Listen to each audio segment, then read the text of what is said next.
Whether you're watching, listening or reading this, welcome back to the Runpreneur vlog, where we're on a mission to raise £1 million for children's charities by run vlogging on consecutive days the distance of one lap around the world. It is a staggering 40,075 kilometres. It's going to take somewhere in the region of 11 years to accomplish, so plenty of time to raise that money. I'm going to commit to vlogging whilst running a minimum of 5 kilometres every single day, and I'll even do it barefoot style. So those regulars will know that I vlog about my passions, which are entrepreneurship and running, and most importantly how they link together to help people overcome the emotions of stress, overwhelm and anxiety by using exercise as a release mechanism. And it's a extremely windy day today. It's 40 mile an hour gusts today, so I could get blown away, but it's about 11 degrees, so not really cold, so not the best running conditions I've ever experienced, but it could be worse. It could be really, really cold. And it's Funnel Fridays today, where we talk about all things sales funnels and marketing, and today's topic is the importance of the aha moment in marketing. So as always, please support the challenge by subscribing to the content and giving it a like and a share, and let's get started.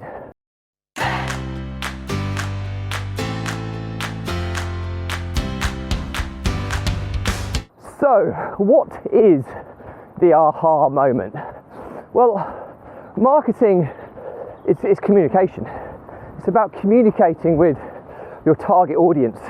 And the aha moment, to summarise, for me, it's all about finding that connection, that common ground, that position where, or that scenario where your target audience resonates with you, or just gets your point in almost like a light bulb or epiphany style moment. So it's so important that we achieve this aha moment, because the more we achieve it, the more connection we have with our audience. The more connection we have, the more buy-in they're going to have to what we're telling them about or talking to them about, and the higher our conversion rates will be. So how does the aha moment work? Well, ultimately, if we break it down, it's broken down into 2 stages really, and we can compare this to kind of chemical reactions in your brain. Now we talk about adrenaline and we talk about dopamine. So it's like 2 chemical hits in your brain, and you're trying to have both of them combined to kind of create that aha moment. So what we mean with adrenaline's all about, excitement, curiosity, wanting to know what happens next. It's that you just get your heart start racing when you want to find out what's going to happen. It's that curiosity. So when we do our remarketing, we want to be thinking about how we can connect with our target market's adrenaline function. And then the dopamine is like the suppression of that curiosity. So you find a resolution to that curiosity. So it's like, oh, what happens next? It's like a cliffhanger, which generates the adrenaline, and then you tell the story, and this is what's happened, and that's where the dopamine hit, which is that satisfactory, suppressed kind of resolution to that given issue. So it's really muddy here. So I'm trying to. We all know that I don't like particularly running in mud, but anyway, so that's what we're trying to do: get that chemical reaction where we take the adrenaline towards dopamine. And if we look at on a continuum of how that happens, I think we've talked about curiosity and resolution, and it's taking people on that journey from one to the other, which is super important to try and achieve. So there's lots of ways and lots of techniques you can use to achieve this. And if we go back to what Russell Brunson, who's my favourite marketing guru, talks about, his famous 3 words are hook, story, offer. Okay, that's the structure of any piece of content, anything marketing related will be in. Okay, the hook is the title, it's the headline, it's the gaining that curiosity, it's gaining that adrenaline of what's going to happen next. That's all in the hook. you want to capture people's attention. This is all about attention. Okay, you've then got story. Story is the dopamine side of things, the suppression of that curiosity, that resolution of that curiosity and adrenaline hit, giving them the answer that they want and getting that connection, which is what we call that aha moment. Okay, and then the offer is once you've established that connection. If you've established that connection, your conversion rates when you present an offer to purchase or get involved in whatever you do will absolutely skyrocket. Okay, so it's important kind of understanding how that works, and we've touched on the ways to generate this connection. The first one being stories, and most importantly, parables, I would say, are more relevant. So a parable is taken from the Bible. It's a short story, basically. So if you go too long with your storytelling, you may lose the attention that you've generated through your headline.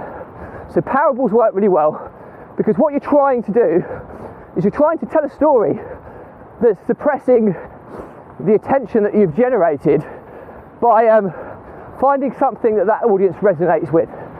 Okay, so you all have it where somebody talks about something and you don't really get it, but then someone will explain it in a slightly different way or a different storytelling structure, and it will just click with you. You'll go, oh yeah, I remember when that happened to me a while ago. So windy. Sorry, I don't like doing that on camera, but sometimes it's so windy. My nose was running ridiculously, but anyway, I digress. So, so many shrubs and things trying to take me out here. But anyway, it's that connection, that thing that clicks with your target market. And the other way, which is a really, really powerful way of doing it, is through analogies. So, you know, how you can explain something in an analogy is an amazingly powerful way to resonate with your target market. I'm trying to think of a good analogy that I've used before. I talk about the importance of a kind of running a business. Being an entrepreneur is like being a car, basically, or a mechanic. You've got the plan or the strategy, which is the map. Okay, you've got your business, which is the vehicle. Okay, you've got all the different modular add-ons to your engine that could be additional income streams. Okay, makes your vehicle faster or more powerful.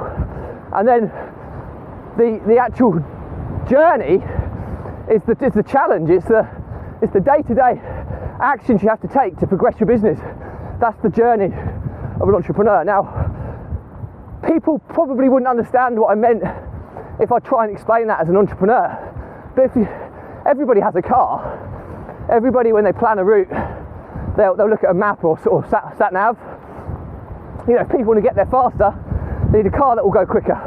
So the importance of, you know, enhancing or optimizing their engine or their vehicle, and then also understand that, you know, it's a journey, and you can't just click your fingers and you teleport to that destination. There is a journey you need to go through to accomplish your goals. So hopefully that helps people understand through the use of analogy to gain connection with people, and that's where it's truly, truly powerful. So I hope this has been useful today. I use a lot of analogies in my vlogs. How else do I use it? I'm always consciously aware.